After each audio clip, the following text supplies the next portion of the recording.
जिस व्यक्ति का मकान बस स्टैंड पर होता है ना, वो बड़ी अक्कड़ में कहता है मेरा मकान बस स्टैंड पे रोड पे है, कभी भी आओ, आधी रात को आओ, मेरा मकान बिल्कुल आप उतरोगे बस से और मेरा घर है।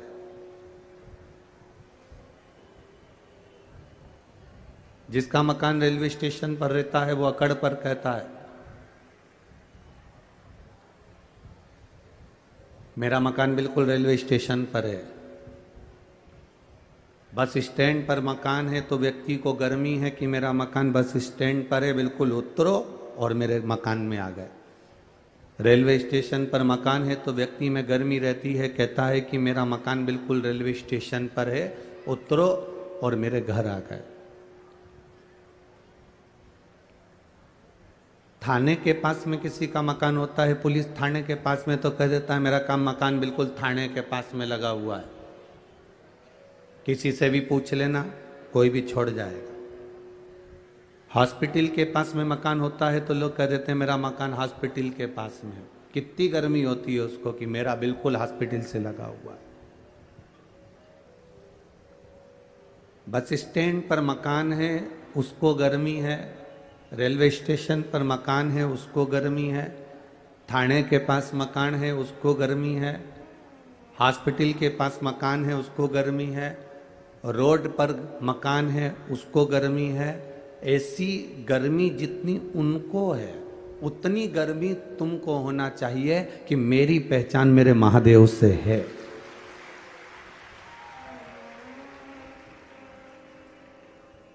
और मेरी प्रबल पहचान, मेरी पहचान मेरे महादेव से है। मैं महादेव के मंदिर जाती हूँ, जल चढ़ाती हूँ, बेलपत्र चढ़ाती हूँ, भगवान शिव की आराधना करती हूँ, शंकर भगवान का गुणगान करती हूँ। ये मेरी पहचान है।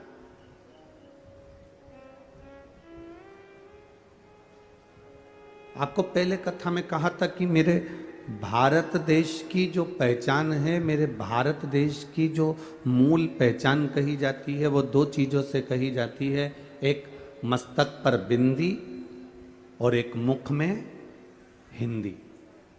ये मेरे भारत की पहचान होती है कि मस्तक पर बिंदी लगी हुई है और मुख पर हिंदी के शब्द हैं। आप अच्छे से उच्चारण कर रहे हो, प्रणाम कर रहे हो, नमन कर रहे हो, आप आदर के संबोधन से, सत्कार से किसी को आदर दे रहे हो। ये आपकी पहचान होती है, ये भारत देश की पहचान है।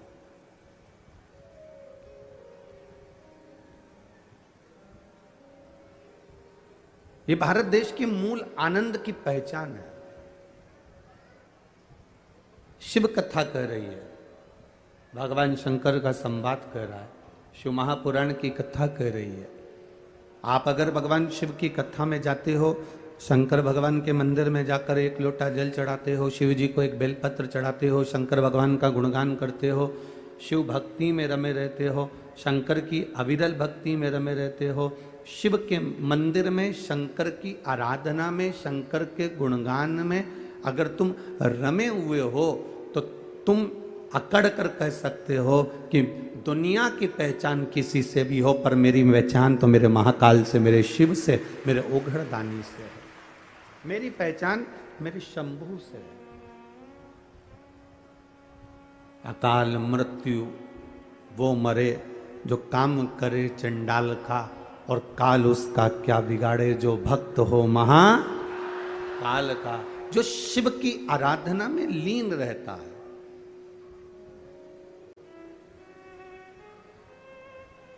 जो शंकर भगवान की भक्ति में लीन रहता है, वो क्या साधारण हो सकता है? उसकी भक्ति क्या साधारण हो सकती है?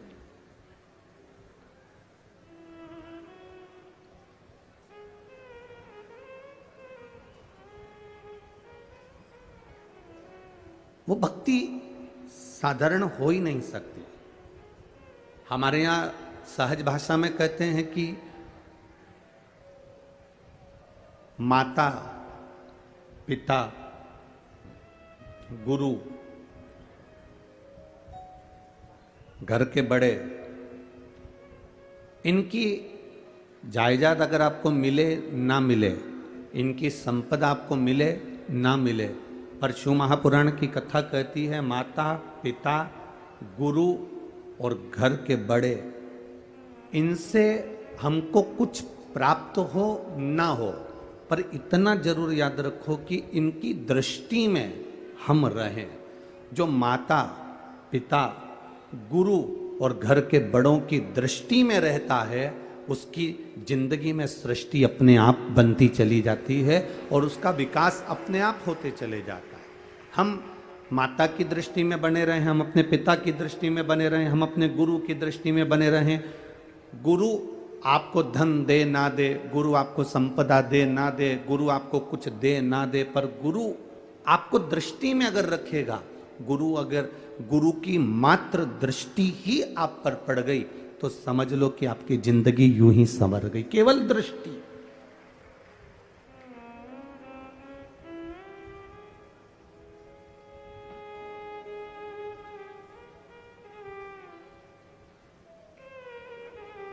एक छोटी सी बेटी,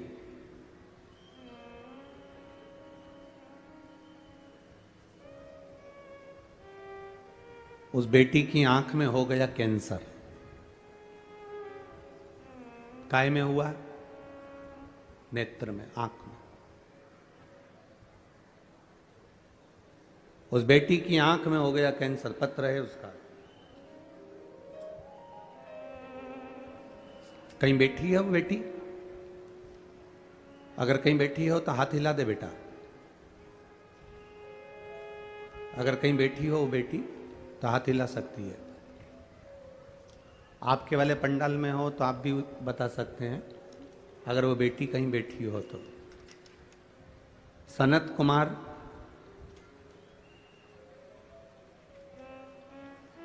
केवल्य, पूनम केवल्य, निवासी सकलतरा, जिला जांजगीर चांपा, छत्तीसगढ़ से। जांजगीर चांपा छत्तीसगढ़ से है, ठीक है। 3 वर्ष की उसकी आयु है। कहीं बैठी है बच्ची? अगर कहीं बैठी हो उसके परिवार वालों के साथ तो हाथ हिला सकते हैं।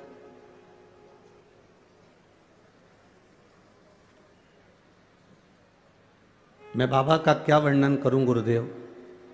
मेरी बेटी भाव्या के सीधे आंख में कैंसर हो गया। हमने डॉक्टर को दिखाया, बिलासपुर में दिखाया, रायपुर में दिखाया, पर डॉक्टर ने कह दिया ये जो कैंसर है इसमें बचने के चांस नहीं है।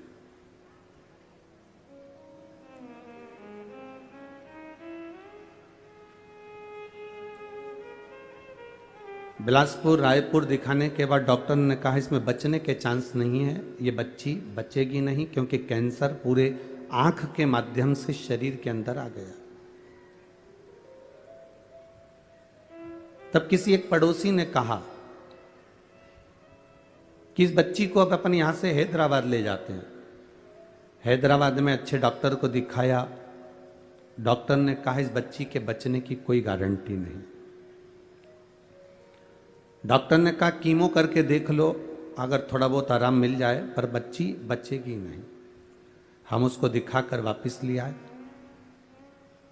पड़ोसन ने फिर कहा अपन हैदराबाद दिखाए आए हैं, रायपुर बिलासपुर कर दिया है, डॉक्टर ने कहा है कि हम कीमो करने को तैयार हैं। अब एक काम करते हैं, इस बच्ची को रोज शिव जी के मंदिर लेकर चलते हैं, भोलेनाथ जी पर जल चढ़वाएंगे, वो जल इसकी आंखों पर लगा देंगे और रोशनी तो आंख की चली ही गई है, कैंसर तो इसको हो ही गया है, तब फिर वापिस अपन इसका कीमो करवाते हैं। भोलेनाथ जी पर भरोसा कर कर शिव जी के मंदिर में जाना चालू करा, पशुपति व्रत करना प्रारंभ करा और उसको वापिस 1 महीने के बाद हैदराबाद ले गए। डॉक्टर से कहा कि डॉक्टर साहब इसका कीमो चालू कर दीजिए, आप चाहें तो इसका ऑपरेशन करना चालू कर दीजिए। अब हम भोलेनाथ जी को इस बेटी को दे दिए हैं, हमने इस बेटी को शंकर भगवान को दे दिया। अब ये बेटी शिव जी की है, बचेगी कि ना बचेगी ये उसके हाथ में। जैसे ही कीमो करवाने के लिए आतुर हुए और दिखाना प्रारंभ करा। जांचें प्रारंभ हुई। बाबा की कृपा से बाबा ने ऐसी करुणा कर दी कि मेरी बेटी की आंख का कैंसर समाप्ति पर आ गया और उसकी रोशनी आंख की आ गई। मैं बाबा को यहाँ पर नमन करने आई हूँ, जिसकी रिपोर्ट नॉर्मल आई है। उस बेटी के मैंने फोटो भी लगाए। अगर वो बेटी यहाँ बैठी, इसमें लिखा है कि हम यहाँ बैठे हैं, हमारा पूरा परिवार यहाँ आया हुआ है। अगर आप बैठे हो तो यहाँ व्यासपीठ पर उस बेटी को ला सकते हो। उसके फोटो यहां लगे हुए हैं। शिव तत्व इसी को कहते हैं, शंकर ओघड़ी इसी को कहते हैं। एक फोटो में बेटी की जो आंख में कैंसर है वो, और दूसरा फोटो जो मेरी बेटी ने वापस देखना चालू करा वो, दोनों फोटो इसमें लगाए। शिव तत्व होता ही ऐसा, शंकर ओघड़ी है। हमने अगर उसकी भक्ति करी है, हमने उसका भरोसा दृढ़ रखा है,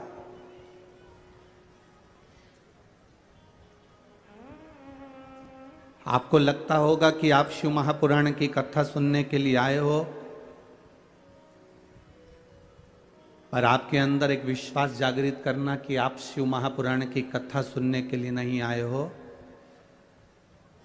शंकर भगवान को जिसका संकट काटना होता है उसी को यहां तक खींच कर बुलाता है, नहीं तो बुलाता ही नहीं।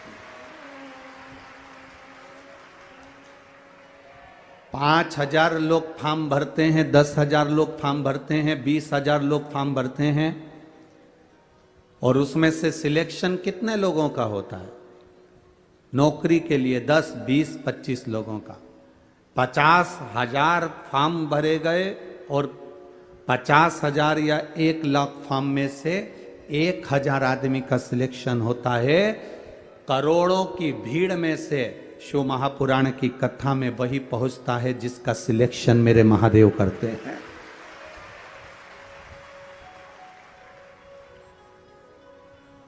एक पत्र और बड़ा सुंदर है महाराज।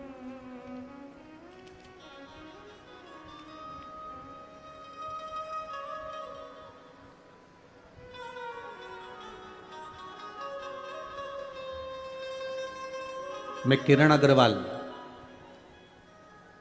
निवासी रायपुर छत्तीसगढ़ से हूं। कहीं किरण जी अग्रवाल बैठी हो तो हाथ हिला सकती हैं।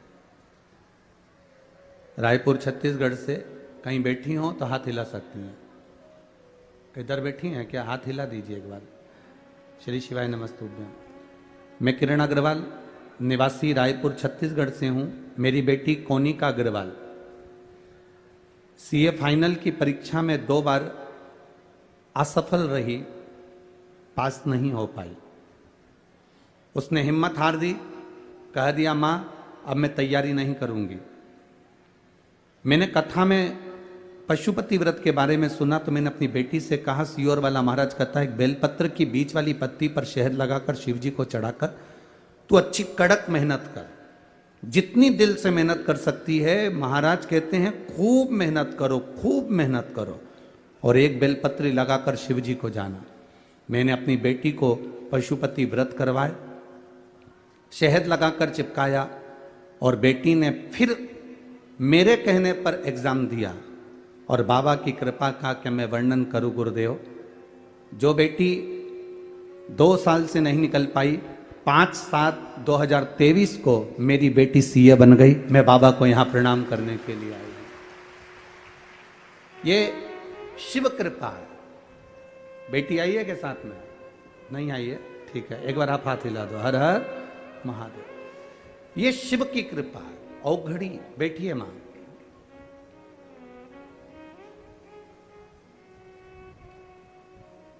आपको लगता होगा कि आप कथा में जा रहे हो, आपको लगता होगा कि हम कथा में जा रहे हैं, 200-500 रुपए हमने खर्च किया है और फिर हम यहाँ पहुँचे हैं ऑटो कर कर, गाड़ी कर कर। पर ध्यान रखना, हजारों लोग फॉर्म भरते हैं, हजारों, और सिलेक्शन, रिजल्ट, नौकरी 1,000 या 500 लोगों की लगती है। लाखों लोगों ने परीक्षा दी, लाखों लोगों ने एग्जाम दिया, पर रिजल्ट नौकरी 1,000 2,000 लोगों की लगती है। उसी तरह करोड़ों की भीड़ में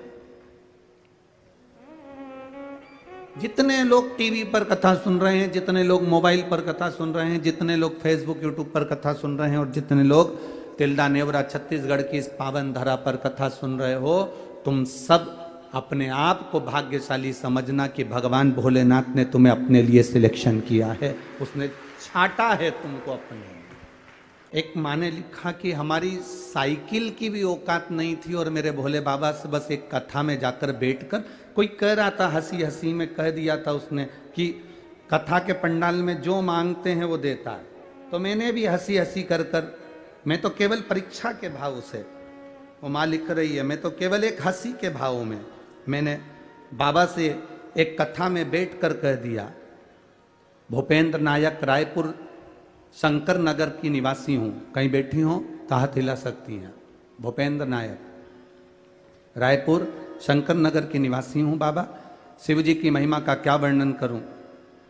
बाबा आपके लिए लोग कहते थे कि वो सियोर वाला महाराज कथा में बोलता है, जो बाबा से मांगो बाबा देता है। मैंने भी रायपुर कथा में बाबा से बस विनती निवेदन कर बैठ गई भिलाई कथा, और एक दिन की कथा सुनकर बाबा से कह दिया, मैंने सुना है कि सबकी झोली भरता है, मेरे यहाँ साइकिल भी नहीं, अगर तूने मुझे 4 व्हीलर गाड़ी दे दी तो मैं जहाँ कथा होगी छत्तीसगढ़ में वहाँ पर कथा सुनने जाऊंगी। और 31 तारीख को बाबा ने मुझे 4 व्हीलर गाड़ी दे दी, इसलिए मैं यहाँ पर कथा सुनने के लिए आया। ये शिव तत्व है। परीक्षा सियोर वाले महाराज की नहीं होती है। कहीं बैठी हो तो हाथ हिला सकती हैं, जहां भी बैठे हो अपना हाथ हिला सकते हैं। शिव तत्व परीक्षा सियोर वाले महाराज की नहीं है।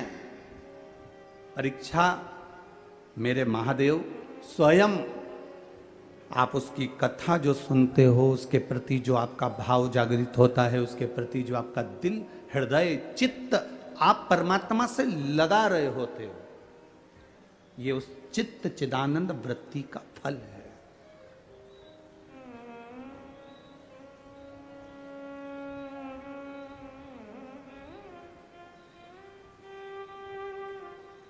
ये आपकी अविरल भक्ति का फल है। आप अगर यहां बैठे हो ना, आप अगर टीवी खोलकर बैठे हो, आस्था चैनल पर कथा सुन रहे हो, मोबाइल पर कथा सुन रहे हो, अपना खुद का नेट बैलेंस खत्म कर आप कथा सुन रहे हो, अपने सोने का समय 2 बजे का सोने का समय छोड़कर आप सोफे पर बैठकर, पलंग पर बैठकर, मसेरी पर बैठकर, कुर्सी पर बैठकर, जमीन पर बैठकर कथा सुन रहे हो, सब काम छोड़ देना, पर भगवान का नाम लेना मत छोड़ना।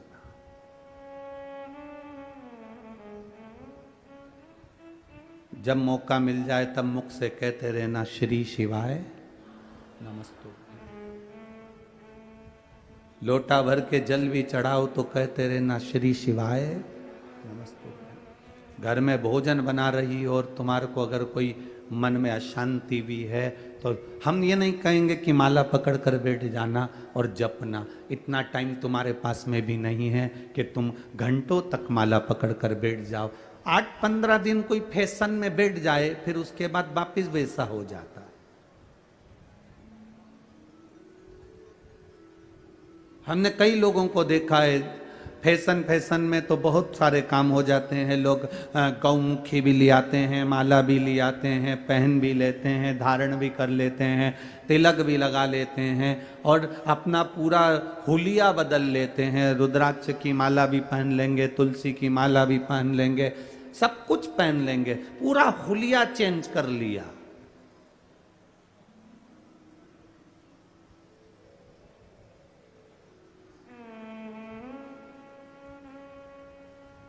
हुलिया बदलने से कभी परमात्मा नहीं मिला रे बाबा। परमात्मा के हो लेने से परमात्मा मिलता है, हुलिया बदलने से परमात्मा नहीं मिलता। परमात्मा के हो तो लो तुम।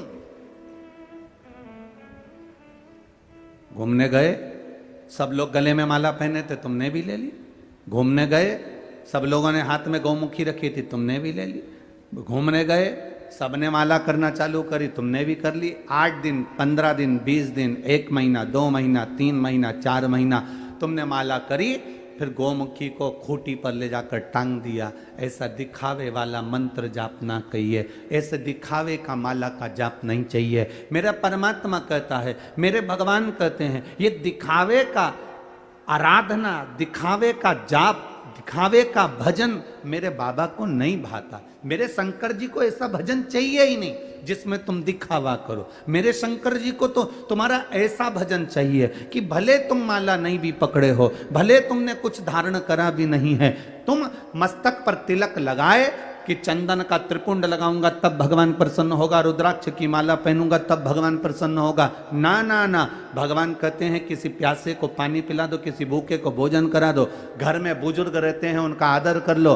कोई ऐसा व्यक्ति है जिसके पास औषधि का भी पैसा नहीं है, उसको औषधि दिला दीजिए। कोई ऐसा बच्चा है जो एजुकेशन पढ़ाई करना चाहता है, उसके पास में विद्या का पैसा नहीं है, उसके ट्यूशन और स्कूल का खर्चा तुम उठा लो, मेरे भगवान की इबादत हो जाएगी, मेरे भगवान की पूजा हो जाएगी। ये परमात्मा मेरे शिव को दिखावे से प्रियता नहीं है भाई। मेरे शंकर को नहीं चाहिए तुम्हारा दिखावा, वो तो खुद शमशान का निवासी है। दुनिया में ऐसा कौन व्यक्ति है जो शमशान में दिखावा करता है?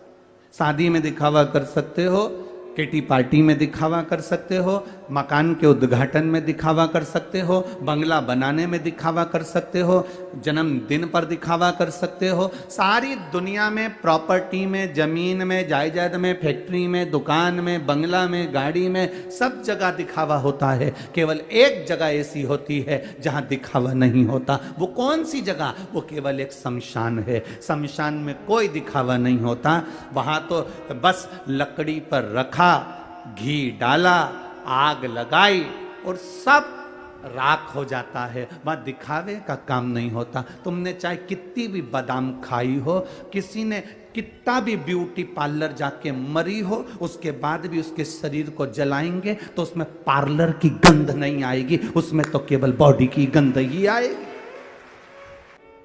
8000 लोग मेरे इंस्टाग्राम से जुड़े हैं।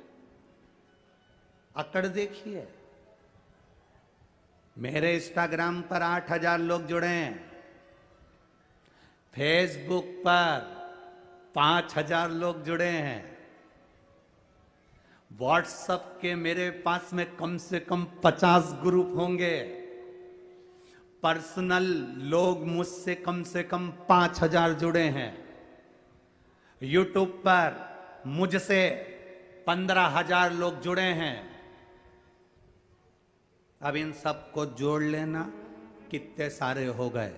उसके बाद जिस दिन तुम हॉस्पिटल में पड़े होगे, ये मोबाइल पे जितने जुड़े हैं एक भी पास में नहीं खड़ा होगा, केवल तुम्हारे बीवी और बच्चों के सिवाय, परिवार के सिवाय।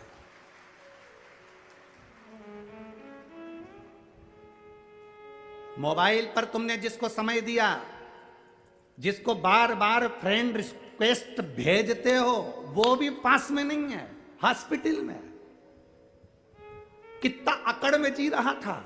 मेरे इतने व्हाट्सएप पे मित्र हैं, मेरे इतने फेसबुक पर हैं, मेरे इंस्टाग्राम पर इतने सारे जुड़े हुए हैं। अब जब बीमारी आई, दुख आया, तकलीफ आया, हॉस्पिटल में पड़ा है, एक बार मैसेज कर दे कि तुम इतने सारे मुझसे जुड़े थे, मुझे देखने के लिए एक भी क्यों नहीं आए?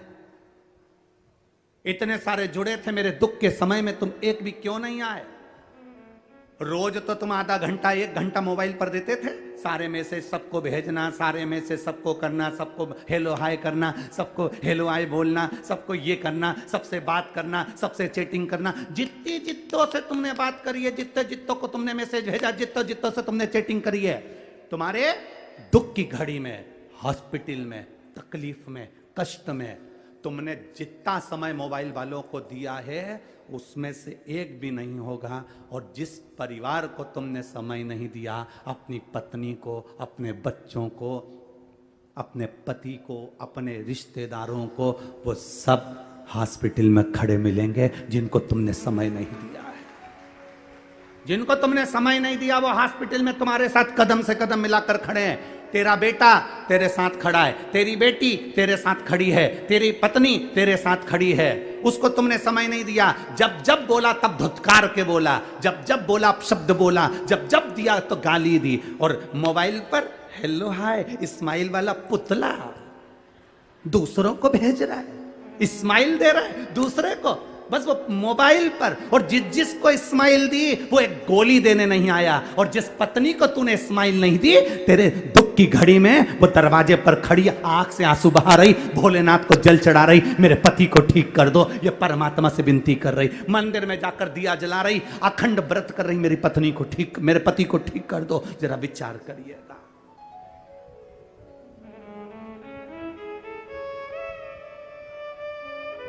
जिस बच्चे का आंख का कैंसर ठीक हुआ है वो आया है, लेके आओ, ले आओ, ले आओ। 3 वर्ष क्या है, राइट आंख में कैंसर हो गया था। डॉक्टर ने कह दिया था नहीं बचेगा, पर बाबा देव अधिदेव महादेव ने आंख की रोशनी भी दी है और कैंसर भी मिटाया है। ये शिव तत्व है, ये शंकर।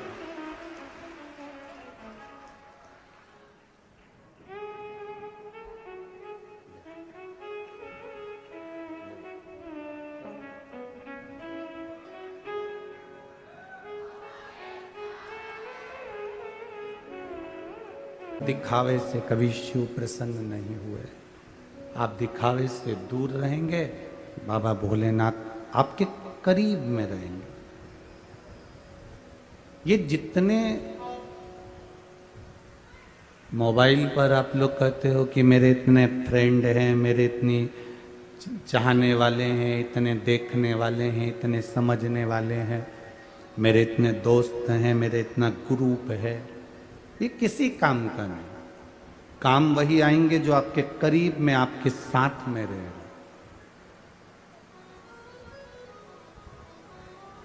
दुख की घड़ी में वही साथ देगा जो तुम्हारा पास में रह रहा, जिसको तुम समय भी नहीं दे पाए। सबको समय दिया आपने, सबको टाइम दिया आपने, पर अपनी पत्नी, अपने बच्चे, अपने कुटुंब, अपने परिवार, अपने माता, अपने पिता को समय नहीं दिया। तकलीफ जब आएगी तो वो वहां आपको साथ देने के लिए खड़े रहेंगे।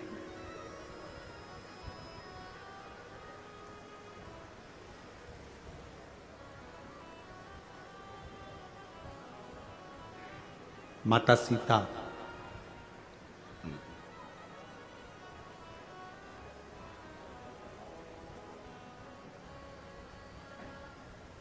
भगवान देवाधिदेव महादेव की आराधना कर रहे हैं।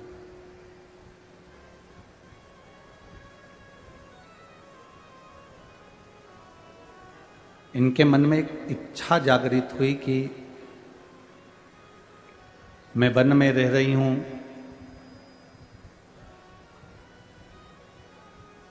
एक ऋषि के आश्रम में मेरा निवास हो गया है।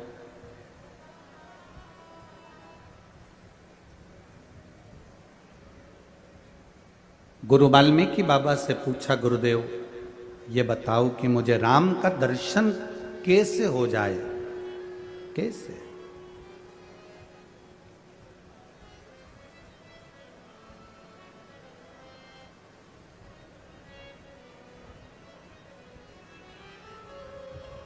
गुरुजी,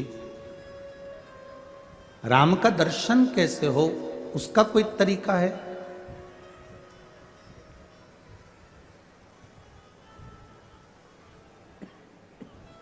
कहा,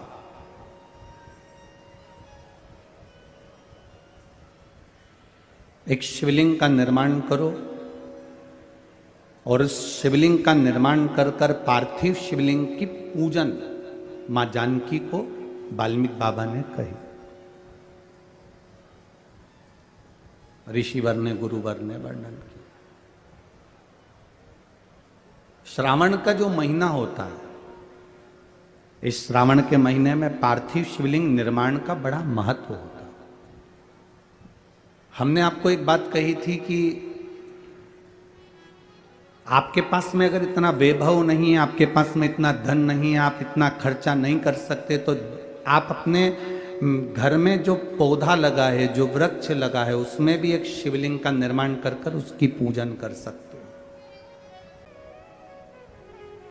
गुरु जी ने कहा, वाल्मीकि बाबा ने, कि आप, ऋषिवर ने कह दिया कि आप शिवलिंग का निर्माण करो, आराधना करो।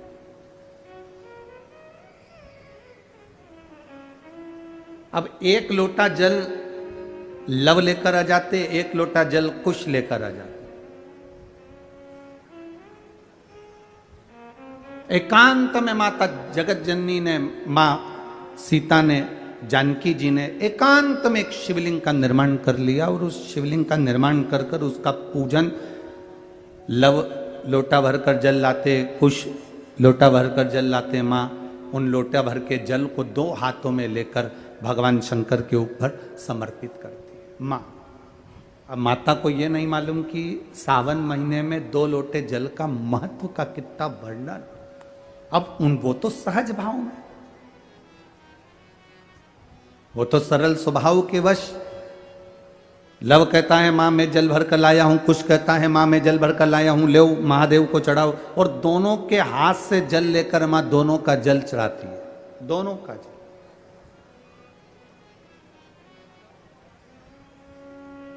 अब उस जल का प्रमाण क्या हुआ? स्कंद पुराण में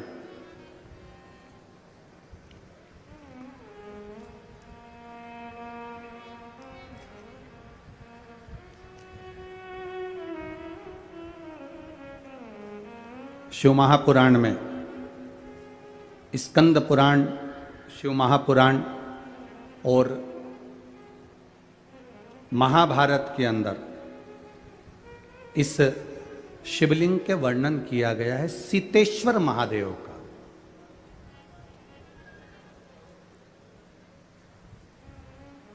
कभी मौका मिले नैनीताल, और नैनीताल में जो वन क्षेत्र है जो सिंहों के लिए, शेरों के लिए, जीवों के लिए रखा गया है, उस क्षेत्र में महाभारत के 83 नंबर के अध्याय में और 48 नंबर श्लोक से लेकर 60 नंबर श्लोक में सीतेश्वर महादेव का वर्णन है। कभी कोई आपसे पूछे कि गुरुजी आपने सीतेश्वर महादेव का जो व्याख्यान वर्णन किया है माता सीता का, तो ये कौन सी जगह लिखा है, तो आप बता सकते हैं महाभारत के 83 नंबर अध्याय में 48 नंबर श्लोक से लेकर 60 नंबर श्लोक के बीच में सीतेश्वर महादेव का वर्णन, और स्कंद पुराण के अंदर सुंदर सीतेश्वर महादेव का वर्णन किया गया। अब मां लव भी एक लोटा जल ला रहे हैं, कुश भी एक लोटा जल ला रहा है। अब दोनों का जल लेकर माता सीता जी ने शंकर भगवान को समर्पित करना प्रारंभ करा। अब इनको ये ज्ञात नहीं हुआ कि सावन में 2 लोटे जल का स्मरण, अर्थात वाल्मीकि बाबा ने, गुरु जी ने तो कहा था कि शिव जी की आराधना करो, पार्थिव शिवलिंग का निर्माण करो, पूजन करो, आराधना करो। अब सरल भाषा में तो हम भी ऐसे ही कह देते हैं कि आप देखो ज्यादा नहीं बने अपने घर में, अगर आप बार बार शिवलिंग का निर्माण नहीं कर सकते तो जहां तुम बगीचा हो, तुम्हारे घर के बाहर कोई गमला हो जिसमें पौधा लगा हो, उसी में ऐसे मिट्टी को थोड़ा सा उठाकर शिवलिंग बना लो और उसकी पूजन कर लो, वहीं पर उसका विसर्जन कर दो। अलग से कहीं विसर्जन करने की जरूरत ही नहीं, पूजन करा, विसर्जन करा।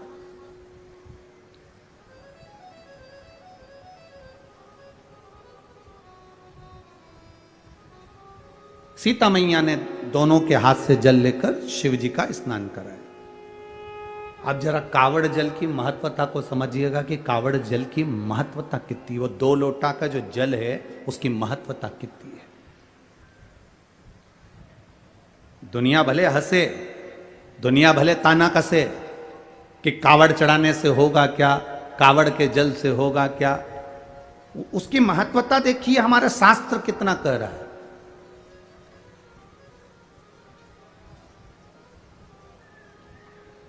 मां ने जल हाथ में लेकर माता जानकी जी ने वो जल समर्पित करा, बस प्रार्थना करी बाबा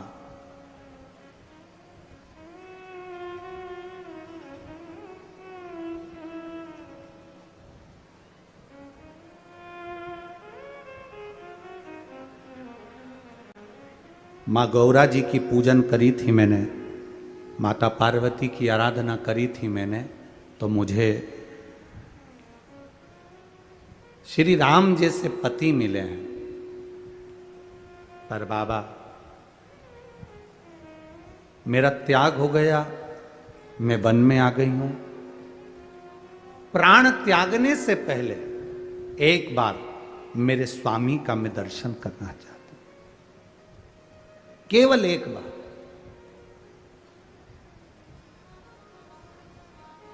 मेरे स्वामी का मैं दर्शन कर लूं, इससे बढ़कर मुझे सौभाग्य क्या मिलेगा। बहुत है उतना। आप कृपा करें, मेरे स्वामी का मुझे दर्शन कराएं। प्रभु कृपा किसको कहते हैं? प्रभु की करुणा किसको कहते हैं? अश्वमेध यज्ञ के अश्व को रोक दिया गया, पकड़ लिया गया, छूटा नहीं, युद्ध प्रारंभ हुआ और मेरे राम जी महाराज का दर्शन मां जानकी को लव कुश के उस युद्ध के मैदान में भगवान भोलेनाथ ने करा दिया। प्रभाव देखिएगा। दर्शन हुआ माता जानकी जी को।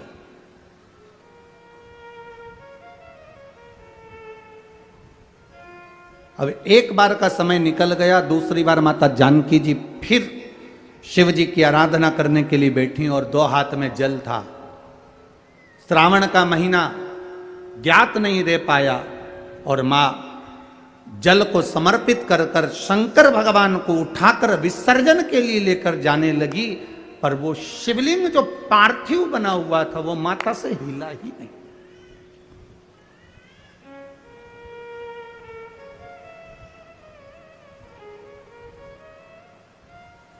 नैनीताल में जिस जगह पर सीतेश्वर महादेव है उस गांव का नाम सीताबनी है। गांव का नाम याद रखिएगा, सीताबनी। कभी मौका लगे और आप लोग नैनीताल जा रहे हैं घूमने के लिए तो एक बार मन करना कि मैं सीताबनी जाऊं। और सीताबनी वैसे तो वहां पर जाने की परमिशन नहीं होती क्योंकि वहां वन क्षेत्र में शेर चीते ज्यादा रहते हैं, तो दिन दिन में अगर कई गाड़ी से लोग दर्शन करके वापिस आ जाते, वहां रात्रि को कोई रुकता नहीं। सीताबनी जहां सीतेश्वर महादेव विराज। अब जानकी जी ने पार्थिव शिवलिंग को उठाया, विसर्जन करने जा रही है, पर वो शिवलिंग हिला नहीं है, वो शिवलिंग उठा नहीं। लव कुश ने कहा, मां आपसे शंकर जी नहीं उठ रहे? आप ही ने तो मिट्टी का शिवलिंग बनाया है, पार्थिव शिवलिंग का निर्माण आपने करा और आपसे नहीं उठ रहे। मां लाओ हम उठाते हैं। लव ने शंकर भगवान को उठाने का पूरा प्रयास करा। जो राम जी से युद्ध कर लेते हैं, जो लक्ष्मण जी को मूर्छित कर देते हैं, जो शत्रुघ्न और भरत को पछाड़ देते हैं, वो लव और कुश शिवलिंग को नहीं हिला पाते।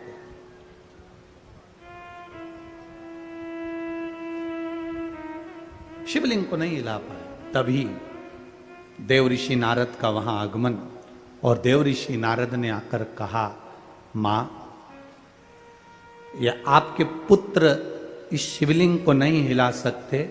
मां ये शिवलिंग मैं भी नहीं हिला सकता क्योंकि श्रावण महीने में आपने जो कावड़ का जल समर्पित करा है, ये जल एक ऐसा जल है कि हमारे जीवन के कई लक्ष्य को एक दृढ़ पक्का और निश्चित कर देता है और अटल कर देता है। ये हिल नहीं सकता। आज किसी एक बहन ने पूछा कि गुरुजी मान लो कि हमारा मन करे और हम कावड़ का जल चढ़ाएं, हमारे मंदिर में, हमारे पास में जो मंदिर है उसमें हमें कावड़ का जल चढ़ाना है, तो क्या हम जल आसपास में से ले सकते? क्यों ना लेंगे।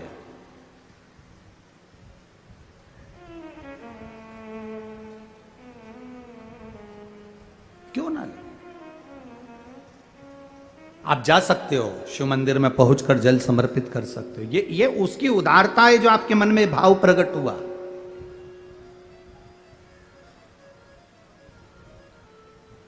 ये उसकी उदारता है। 2 बच्चे, उसके पिता नहीं है, मर चुके हैं।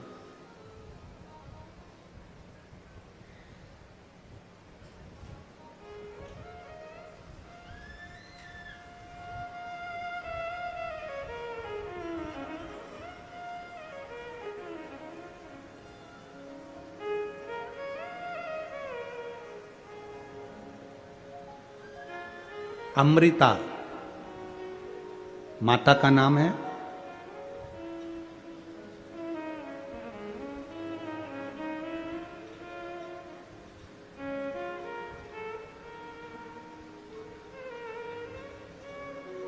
बच्चों का नाम ओम और राधे है।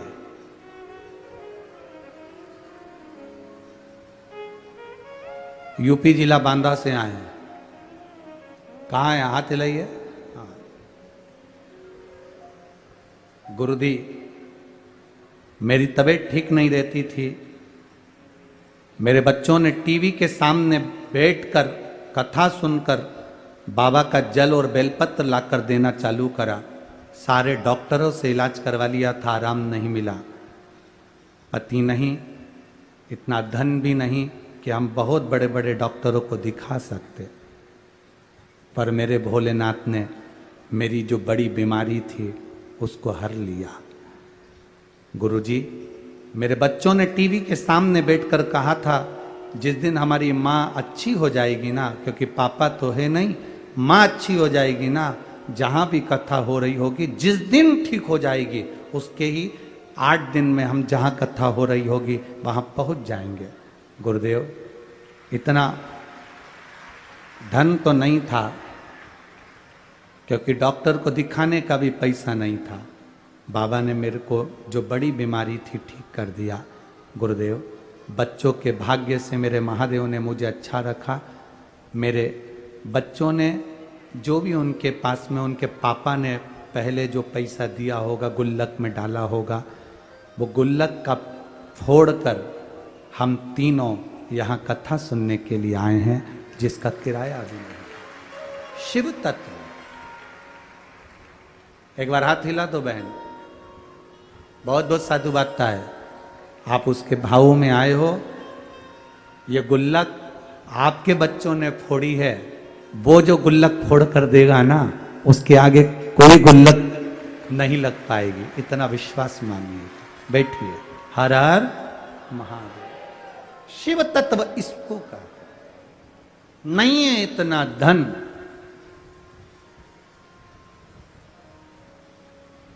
ये कई लोग कहते हैं सीहोर वाले महाराज जी ने सब काम बेकार करके रखा है। कई लोग कहते हैं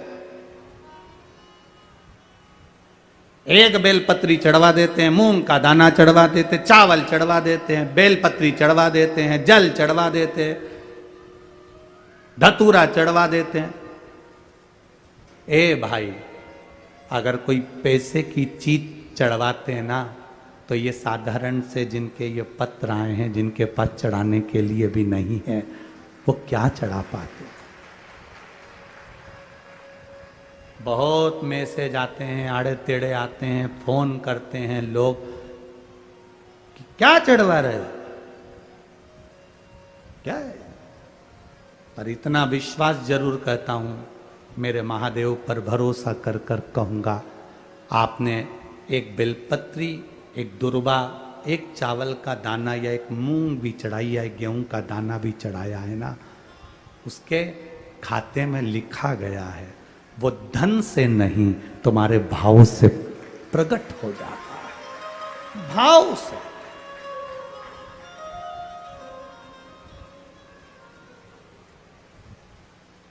जिनके पास में करोड़ों की संपदा होगी वो तो बहुत चढ़ा देंगे साहब, पर जिनके पास नहीं है, आने तक का किराया नहीं है, और गुल्लक फोड़कर जो पिता मर गए, उस पिता ने थोड़ा बहुत अगर बच्चों को दिया होगा और उसने गुल्लक में डाला होगा, तो वो गुल्लक का भी फोड़कर अगर यहां तक पहुंचा है, तो उसका विश्वास लेकर आया है, भरोसा लेकर आया है वो।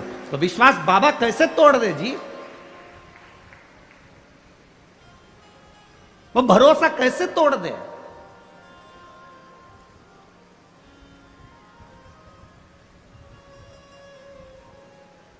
ये जो ऑपरेशन हुआ उसका आंख का कैंसर सही हुआ, उस पत्र को जरा पढ़ेंगे तो नीचे एक लाइन उस पत्र में लिखी, मेरी बच्चे पूछती है कि माँ बड़े बड़े डॉक्टर ने कह दिया कि मैं मर जाऊंगी और आप शंकर जी पे चढ़ा हुआ पानी मेरी आंख में लगाती हो तो क्या मैं बच जाऊंगी? वो बच्ची कहती है, छोटी सी 3 साल की, मंदिर में माँ के गले लगकर कहती है डॉक्टर कह रहे तू मर जाएगी, ये बच्ची जिंदा नहीं रहेगी, और तू कहती है कि पानी लगाने से मैं जी जाऊंगी। माँ, क्या महादेव सुनते हैं? उस पत्र को अगर पढ़ोगे तो आपकी आंख में से आंसू बह जाएगा। माँ अपनी बेटी से कहती है, शिव महापुराण में सुना है सारी समस्या का हल एक लोटा जल है, तो बचा लेगा वो। क्यों नहीं आएगा भाई? हम उसके भरोसे ही तो जी रहे हैं, हम उसके सहारे ही तो जी रहे हैं। हमारे पास है क्या? हम किसको पुकार सकते हैं? हम किसको बोल सकते हैं? हम किसको कहेंगे कि हमको ये तकलीफ है? अगर हम अपनी तकलीफ को दुनिया को बता भी देंगे तो कौन ठीक कर देगा? अंत समय वो आ जाता है। मां, तू कहती है बच जाएंगे, वो कहता है मर जाएंगे। वो है। बेटी कहती है मुझे दिखता नहीं है एक आंख से, मां वो देवी देगा।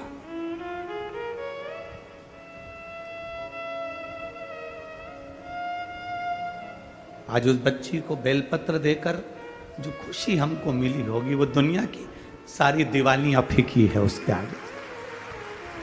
सारी दिवालियां फीकी है।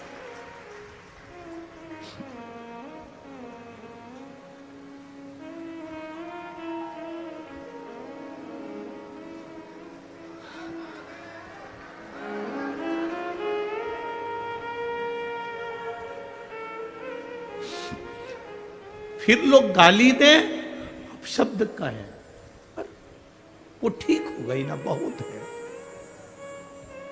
जल मिल गया ना शिव को, शंकर ने स्वीकार कर लिया ना, ठीक है, उसकी स्वीकृति है, हम स्वीकार कर लिए। अगर पापा ने दिए हुए धन से ये गुल्लक फोड़कर अपनी मां को ठीक कर कर अगर यहां तक लेकर आए तो बाबा भी स्वीकार कर लेता है। उसको मालूम है इसकी गुल्लक छोटी है, पर मेरी गुल्लक छोटी नहीं, मैं जब दूंगा तो छप्पर फाड़ कर दे दूंगा। ये उसको मालूम है, ये उसके ध्यान में है।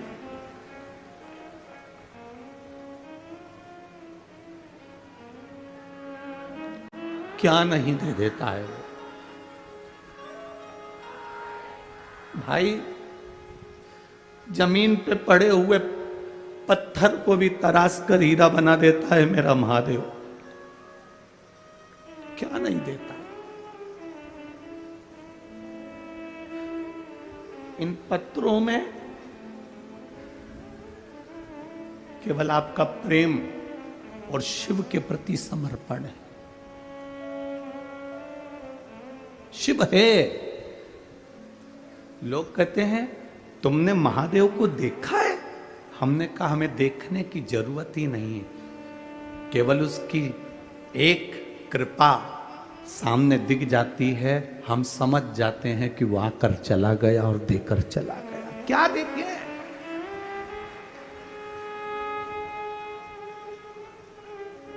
क्या देखे? लक्ष्मण जी से पूछा गया तुमने जानकी जी का चेहरा देखा है? ये श्रृंगार देखे? लक्ष्मण जी कहते हैं मैंने मां के चरण देखे हैं तो पायल बता सकता हूं कि मेरी मां की है।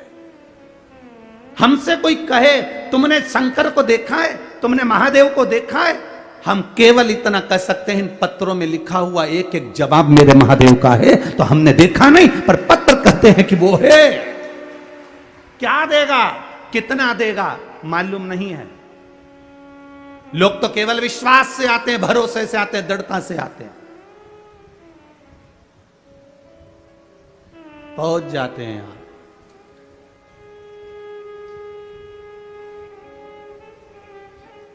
फिर देता वो है।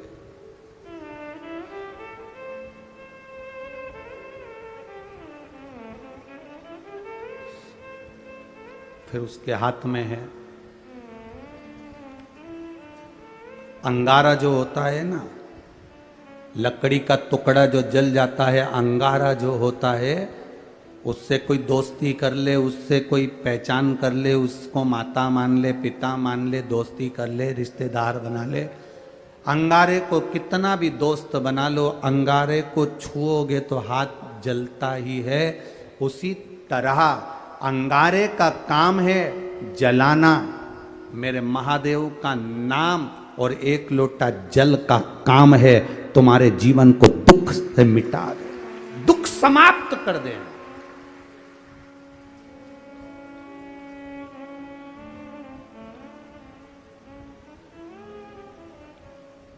अंगारा हाथ जला देता है। शिव का नाम, भगवान का नाम, राम नाम, कृष्ण नाम, शिव नाम हमारे पापों को जला देता है। जिस दिन दुनिया के लोग समझ गए ना कि एक लोटे जल में ऐसा क्या है, उस दिन आप कभी भी शिव का मंदिर नहीं छोड़ पाओ। एक बहन ने पत्र में लिखा है, मेरे पति और मुझे शुगर हो गई, इतनी ज़्यादा शुगर हो गई और डॉक्टरों ने कह दिया कि इंसुलिन लेना चालू करो। इंसुलिन लेना प्रारंभ करने के बाद किसका इंसुलिन बंद हो गया आज तक? किसका इंसुलिन बंद हो गया जब लेना चालू कर दिया? और बिना दवाई के इंसुलिन बंद कराए। वो मां लिख रही है पत्र के अंदर।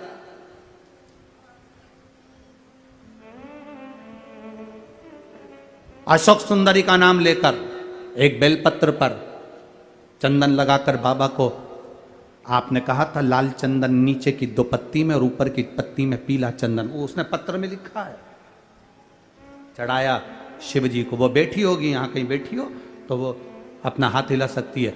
जिसके पति का और पत्नी दोनों की शुगर बाबा ने लेवल में लाकर खड़ी कर दी, वापिस लेवल में। और लाल चंदन नीचे की पत्ती में, पीला चंदन ऊपर की पत्ती में शिव जी को चढ़ाया अशोक सुंदरी का नाम लेकर, और उसी को फिर वापस धोकर बाबा का प्रसाद पाया। आज मेरी शुगर लेवल बराबर हो गया, मैं बाबा को यहां नमन करने आई। ये पत्र में लिखा है उसके पत्र के। कहीं बैठी हो तो हाथ हिला सकती है। शिव तत्व की प्राप्ति, भगवान ओ घड़ी त्रिकालदर्शी है। उसका साथ, उसका सानिध्य एक बार अगर मिल गया तो वो जिंदगी भर नहीं छूटे। बस इतनी प्रार्थना उससे करना। सत सीता मैया वो शिवलिंग उठा नहीं, लव और कुश उसको उठा रहे हैं, उठ नहीं रहा।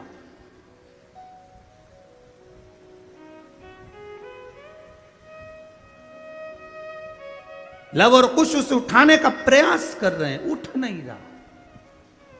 तब जब वो शिवलिंग नहीं उठा, देवऋषि नारद ने कहा ये अटल हो गया है। जिस दिन आप कावड़ के जल की महत्वता, सावन के महीने के 2 लोटे की महत्वता, सावन के 2 लोटा जल की महत्वता जिस दिन जान जाओगे, उस दिन जिंदगी की सार्थकता बन जाएगी। जिस दिन जान गए। सीता जी ने उठाना चाहा, नहीं उठे। लव ने उठाया, नहीं उठे। कुश ने उठाया, नहीं उठे। नारद जी ने कह दिया नहीं उठेगा, ये उठेगा ही नहीं। कावड़ के जल की अटलता उसमें आ गई, दृढ़ता उसमें आ गई, वो नहीं उठेगा, नहीं उठे। तब जानकी जी ने हाथ जोड़कर विनती करी, बाबा आप इस भूमि पर रहना चाहते, आप उठना नहीं चाहते। अब मिट्टी का शिवलिंग भारी हो गया, उठ नहीं रहा है, आप जाना नहीं चाहते, आप उठना नहीं चाहते।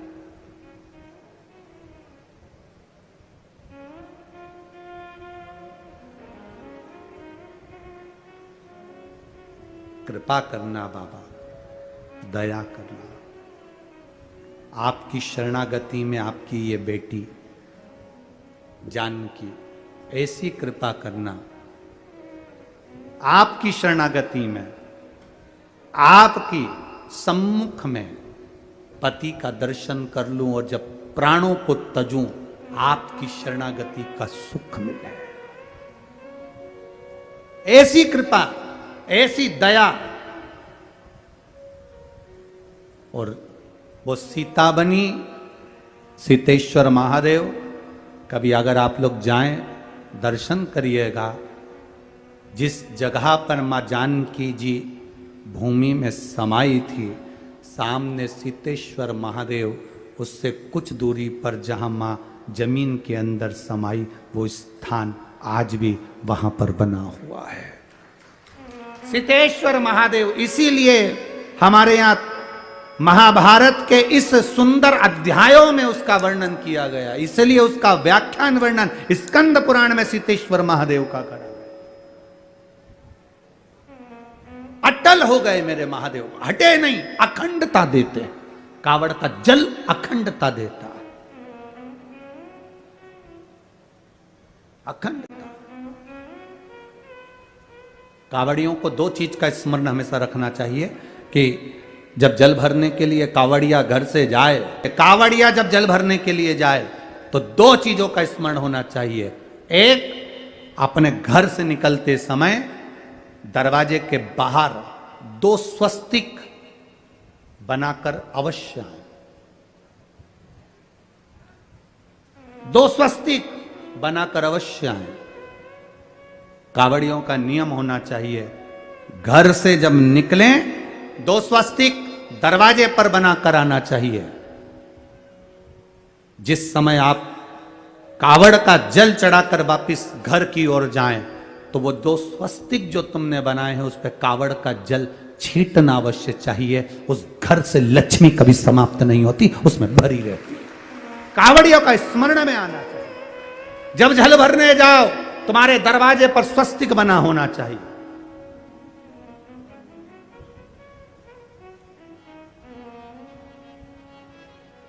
तुम्हारे दरवाजे पर दो स्वस्तिक का स्मरण होना चाहिए।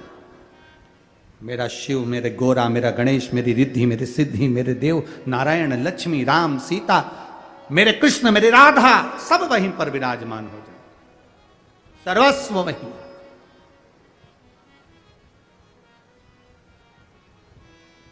कावड़ियों को स्मरण होना चाहिए। और कावड़ियों को इस बात का भी स्मरण रखना चाहिए कि अपनी कावड़ यात्रा, जैसे सीहोर में तो 10-11 किलोमीटर की है, सीहोर सीवन नदी से जल भरा और 11 किलोमीटर दूर बाबा कुबेर भंडारी को चढ़ाया। आप सुल्तानगंज से भर रहे हो, हरिद्वार से भर रहे हो, आप प्रयागराज से भर रहे हो, जहां से भी आप जल भर रहे हो या अपने नजदीक से भर रहे हो, जितनी दूर तक कावड़ लेकर जा रहे हो, उतनी दूर तक तुम्हारे मुख से व्यर्थ की बात ना निकलते हुए भगवान का नाम निकलना चाहिए। बोल बम का नारा है बाबा, बोल बम, बोल बम, बोल बम, बोल बम, बोल बम, बोल बम। ये तुम्हारे यहाँ पर छत्तीसगढ़ में माता बमलेश्वरी विराजमान है। कभी इनकी कथा सुनी तुमने कि बमलेश्वरी का चरित्र क्या था? बमलेश्वरी माता की कथा क्या थी? माता बमलेश्वरी कब प्रकट हुई? माता बमलेश्वरी के आने का कारण क्या था? क्यों माता बमलेश्वरी इस पावन धरा पर आकर विराजमान हुई? क्यों माता बमलेश्वरी ने तप साधना आराधना करी? क्यों माता बमलेश्वरी यहां पर विराजमान हुई? कभी विचार करा? मां बमलेश्वरी का कभी स्मरण आपके देवी भागवत में से उसको निकाल कर जब आप स्मरण करते कि भगवान कृष्ण से राधा जी कर रही हैं, देवी भागवत में भगवान कृष्ण से राधा जी कर रही हैं,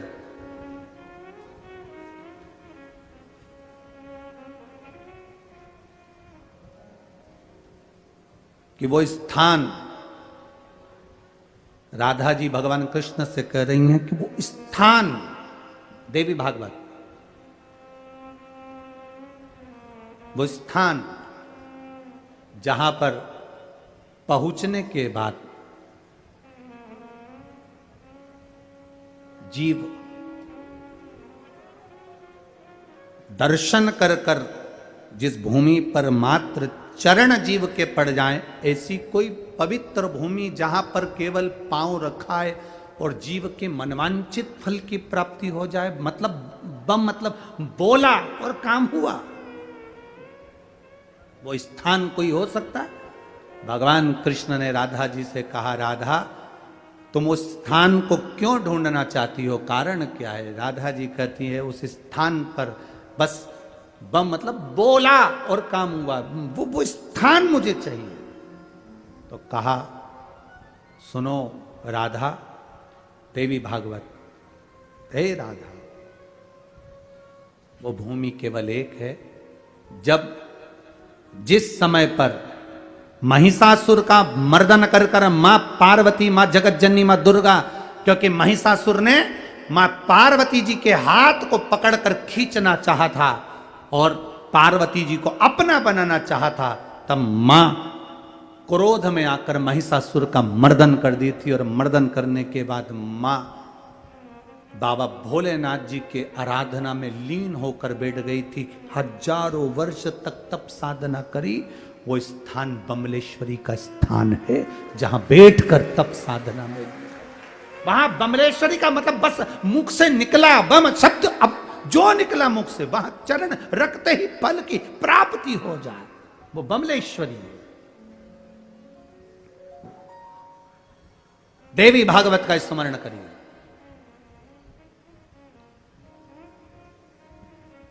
सहजता क्या, तप साधना की पूंजी है वहां। तो यहाँ ये छत्तीसगढ़ की भूमि कोई साधारण है क्या? यहाँ तो राजिम चले जाओ, चंपारण चले जाओ, चंपेश्वर महादेव का दर्शन कर लो, भूतेश्वर चले जाओ, भूतनाथ का दर्शन कर लो। कितना कितना यहाँ छत्तीसगढ़ की एक एक भूमि पर आप जरा भ्रमण तो करिए। शिव और पार्वती, शिव और पार्वती, देवी और शंकर, देवी और शंकर हर जगह मिलेंगे, हर जगह जहां तुम्हें जाना होगा। जिस भूमि पर जाओगे छत्तीसगढ़ की, वहां पर ऋषि मिल जाए और वहां देवी मिल जाएगी। शिव तत्व है।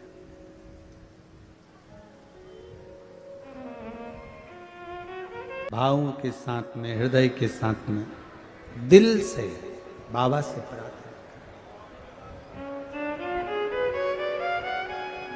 जहां जगह मिले वहां बैठकर, अगर कहीं गीला हो रहा हो तो खड़े खड़े, बाकी का जहाँ सूखा हो वहाँ पर बैठकर भगवान शिव से हृदय से, बाबा से अपने मन की बात कहिएगा, भाव के साथ में बोलिएगा।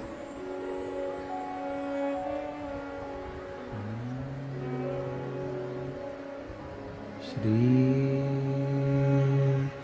शिवाय नमस्तुभ्यं। श्री शिवाय नमस्तुभ्यं। श्री शिवाय नमस्तुभ्यं। श्री शिवाय नमस्तुभ्यं। श्री शिवाय नमस्तुभ्यं। सीतेश्वर महादेव का वर्णन किया है। माँ जानकी जी ने शिव जी की आराधना, कावड़ का जल शिव को समर्पित किया। शिव महापुराण की कथा कहती है, देवऋषि नारद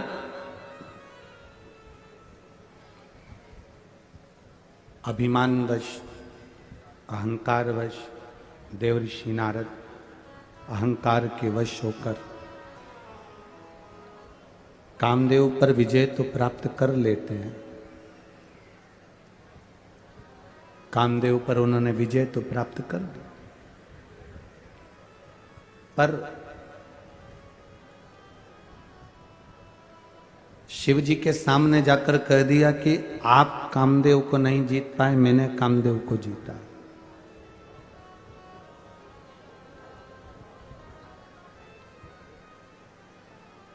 एक बड़ी सुंदर बात कही जाती है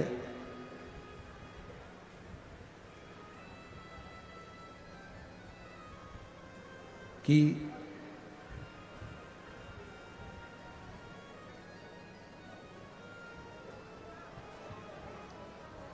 आप अपने मुख से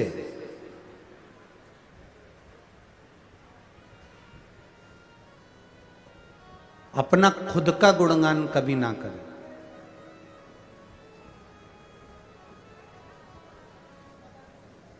और आप अपने मुख से कभी किसी की निंदा ना करें। खुद की बड़ाई और किसी की बुराई हमारे करे गए पुण्य को नष्ट कर देती है। क्या क्या चीज? खुद की बड़ाई और दूसरे की बुराई हमारे करे गए सारे पुण्य को नष्ट कर देती है।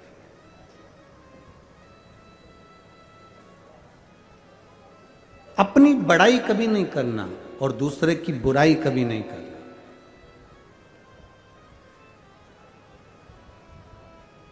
भगवान देवादित्य महादेव के पास में जाकर देवऋषि नारद ने अपनी बड़ाई भी करी और निंदा भी करी, दोनों चीज करी है। पहुंचे शंकर जी के पास में, बाबा भोलेनाथ जी ने देखा कि देवऋषि नारद आए, आदर करा, सम्मान किया, और उन्होंने जाते से ही कहा कि आप कामदेव को नहीं जीत पाए और मैंने कामदेव को जीता है, देखा महादेव। शंकर भगवान ने अपने गले की रुद्राक्ष की माला निकालकर देवऋषि नारद को पहना दी। आपके बराबर कौन हो सकता है? कौन होगा आपके? आप ऋषि हो, संत हो, साधु हो, गुरु हो। एक गुरु की परिभाषा क्या होती है? संत की परिभाषा क्या होती है?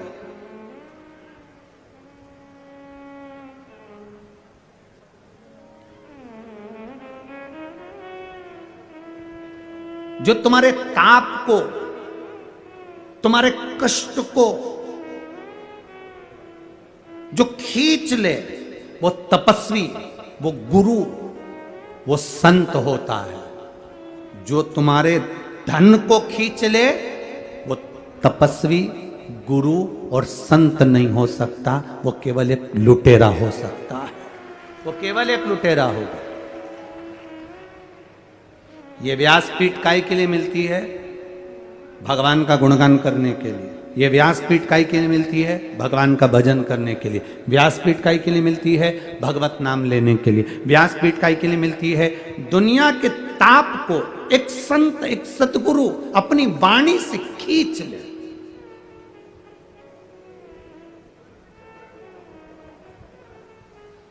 और दुनिया में कई लोग ऐसे भी होते चले जाते हैं कि व्यासपीठ पर बैठकर निंदा, अपशब्द या अपनी कुछ बड़ाई वो कर ले। बड़ाई और बुराई ये दोनों हमारे पुण्य को समाप्त कर देती। बहुत ध्यान रखना, कभी मत कहना कि मैंने इतने लोगों को भोजन खिलाया, मैंने इतने लोगों को भंडारा चलाया, इतने लोगों का भंडारा किया, इतने लोगों को मैंने भोजन कराया, इतने लोगों को मैंने बिस्कुट का पैकेट बांटा, इतने लोगों को मैंने टॉफ़ी बांटी, इतने लोगों को मैंने पोहा बांटा, इतने लोगों को मैंने खिचड़ी बांटी, इतने लोगों का मैंने दाल चावल बनवाया, इतने लोगों का सांभर चावल बनवाया, इतने लोगों के लिए पूड़ी सब्जी। ना ना ना ना, कभी नहीं कही है, बोलो ही नहीं कभी।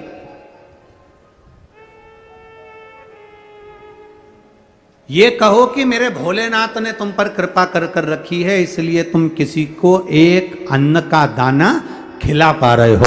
अगर वो कृपा ना करता तो तुम खिला भी ना पाते।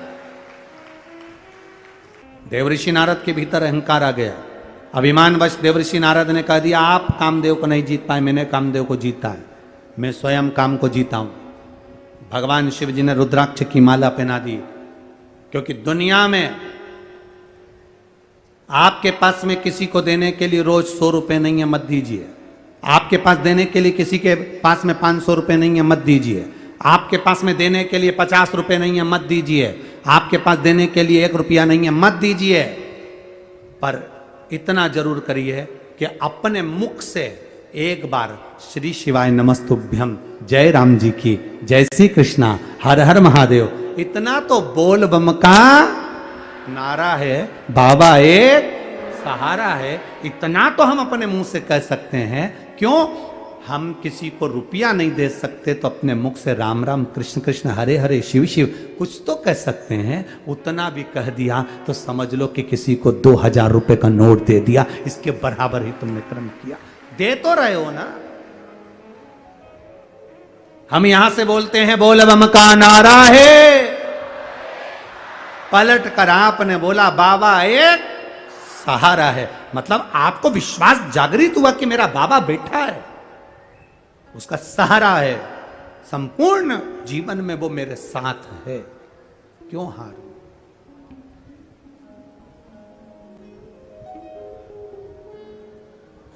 क्यों हारे? शिव तत्व शंकर का गुणगान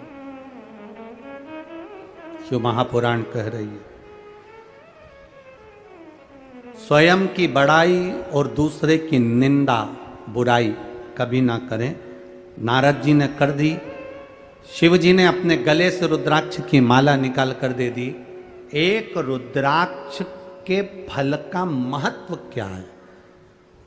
धन से खरीदा हुआ नहीं। कभी जिंदगी में अगर मौका मिल जाए और आपके पास में सीहोर का कभी कुबेरेश्वर धाम का, हम कभी सीहोर कुबेरेश्वर धाम का रुद्राक्ष तो ऐसा रुद्राक्ष है कि हम उसको किसी को बांटने की भी अनुमति नहीं देते और कहीं हम वो रुद्राक्ष भेजते भी नहीं है। सीहोर का रुद्राक्ष, कुबेरेश्वर धाम का रुद्राक्ष सीहोर वालों को भी चाहिए रहता है तो वो भी लाइन लगाकर खड़े होकर रुद्राक्ष लेते हैं, तब लेकर जाते हैं। वो रुद्राक्ष उस कंकर और शंकर के महत्व से है, उस भूमि के महत्व से, उस जगह का महत्व है, उस भूमि का महत्व है कि वहां खड़े होकर आप बाबा के आगे हाथ फैलाकर उस रुद्राक्ष को लेते हैं और दिल से लेते हैं कि मुझे बीमारी है या मेरे को तकलीफ है या मेरे यहाँ व्यापार में तकलीफ है। आप दिल से ले रहे हो, उससे कह कर जा रहे हो, तब आप दिल से लेकर जाते हो तो वो रुद्राक्ष नहीं रहता, वो मेरे कुबेर भंडारी कुबेर का भंडार भरकर भेज देता है। वो रुद्राक्ष कहाँ रहता? अपने जीवन को सुखमय बनाना है तो दिखावे से दूर हो जाओ। रुद्राक्ष की माला मेरे महादेव ने गले में दे दी। देवऋषि नारद को अहंकार भरा हुआ था। शंकर जी ने जाते जाते देवऋषि नारद से कह दिया, ये मत कहना भगवान विष्णु को जाकर कि शंकर भगवान काम को नहीं जीत पाए और मैंने जीत लिया। निंदा मत करना नारायण के सामने जाकर। बस देवऋषि नारद को गुस्सा आ गया, बाहर निकले, रुद्राक्ष की माला निकालकर जमीन पर फेंक दी। नंदी निकल कर आ रहे थे, उन्होंने वो माला उठा ली। प्रभु से कहा, बाबा ये तो आपके गले की है। भगवान बोले, मैंने ये माला तो नारद जी को दी थी, तुझे कहाँ मिल गई? जमीन पर पड़ी थी। एक रुद्राक्ष के महत्व को जो जान गया, एक रुद्राक्ष के जल के महत्व को जो जान गया, दुनिया का वो व्यक्ति एक बार पहचान गया कि सीहोर का रुद्राक्ष क्या होता है, कुबेरेश्वर धाम का रुद्राक्ष क्या होता है, कुबेर की भूमि का वो रुद्राक्ष का आखिर महत्व क्या होता है। जो जान गया उसने अपने जीवन में उतार लिया कि वो रुद्राक्ष है क्या। शंकर पर चढ़ी हुई वो माला जमीन पर फेंक दी। नारद, अब तो तेरे जीवन के धक्के खाने का समय प्रारंभ हुआ। और नारद जी भगवान विष्णु के पास पहुंच गए, नारायण जी के पास पहुंच गए। भगवान ने नारद जी को देखा। नारद जी उठते से ही बोले भगवान को प्रणाम करके, प्रभु जिस कामदेव को स्वयं शंकर जी नहीं जीत पाए उस कामदेव को मैंने जीता है। शंकर भगवान की निंदा नारायण ने सुन ली, आंख से आंसू बह गए। अरे नारद तूने ये क्या कर दिया? शंकर की निंदा करने वाला सुनने वाला दोनों महापापी होते हैं और दोनों को पशु का जन्म लेना पड़ता है। नारद तूने शिव की निंदा करी है, रुद्राक्ष का अपमान करा है, इसलिए तेरे शरीर पर बंदर का मुंह लगेगा। और नारायण कह रहे हैं मैंने शंकर की निंदा सुनी है इसलिए मुझे घोड़े का मुंह लगेगा, मुझे घोड़े का मुख लगेगा क्योंकि मैंने शिव की निंदा सुनी है। कभी शिव वक्ता, शंकर की आराधना करने वाला, शिव स्मरण करने वाला, शंकर की भक्ति में डूबने वाला, शंकर का गुणगान करने वाला, शिव स्मरण में कोई लगा हो, उसकी कभी निंदा मत करिए। निंदा करने वाला और सुनने वाला महापापी हो जाता है, महापापी की गिनती में आ जाता है। शिव तत्व को जाने नारद जी गए। आगे वर्णन आया है सुंदर आनंद के साथ मां जगतजननी के सुंदर गणेश जी महाराज का प्रागट्य हुआ है। जोरदार ताली बजाएं श्री गणेश जी महाराज के लिए।